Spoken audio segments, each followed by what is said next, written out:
પછી research centre માં દલા તરવાડીનો ઘાટ થયો છે. એને કહી શકાય કે રીંગણા લવ વેચાર અને સામેથી અવાજ આવે લઈ લો ને 10-12 એવી પરિસ્થિતિ કિડની હોસ્પિટલમાં ઊભી થઈ છે. કિડની હોસ્પિટલમાં પોતાની લોન્ડ્રી, પોતાનું કિચન 11 કરોડ 43 લાખના ખર્ચે ઊભું કર્યું અને ત્યારબાદ કિડની હોસ્પિટલને ખબર પડી કે આ લોન્ડ્રી આપણા કામની નથી.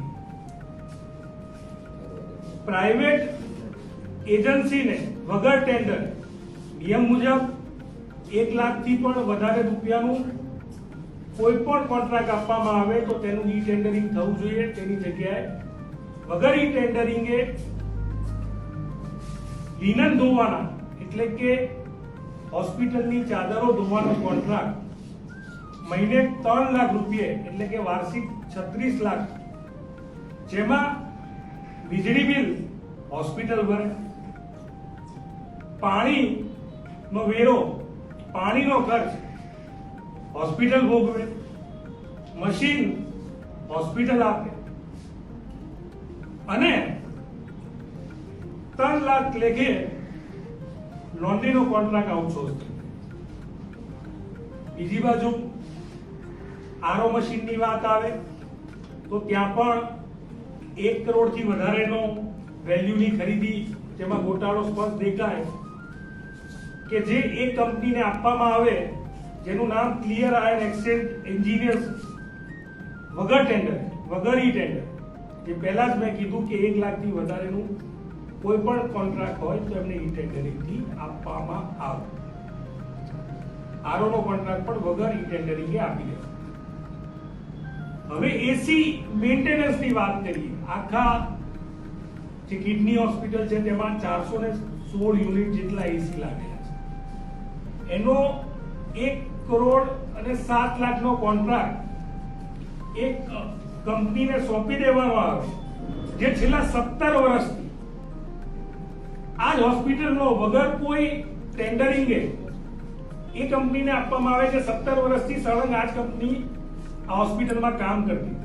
તમે વિચારો કે 5000 એક યુનિટના ગણીએ, જેમાં કેમિકલ વોશિંગ આવી ગયું, નોર્મલ સર્વિસિંગ આવી ગઈ, છતાં 20 લાખનો ખર્ચો થાય તો શું 86 લાખ રૂપિયા વધારાના એ રિપેર માટે, એના નવા એને કહી શકાય કે સ્પેર પાર્ટ માટે હોઈ શકે ખરા? 86 લાખમાં 172 નવા એસી આવી જાય અને એ પણ ઈ ટેન્ડરિંગ વગર આ કોન્ટ્રાક્ટ આપવામાં આવે. મને એવું લાગે છે એક ઈશા કુલિંગ કરીને કંપની, કોના મળતિયાઓને આ કોન્ટ્રાક્ટ આપવામાં આવે છે? હોસ્પિટલની ચાદર ધોવામાં પણ ભ્રષ્ટાચાર, ડાયાલિસિસ સેન્ટરમાં આરઓ મૂકવામાં પણ ભ્રષ્ટાચાર અને એસીના મેન્ટેનન્સમાં પણ ભ્રષ્ટાચાર. આ કેગના રિપોર્ટમાં આવ્યું છે 2023 થી 25 ના કેગ રિપોર્ટમાં.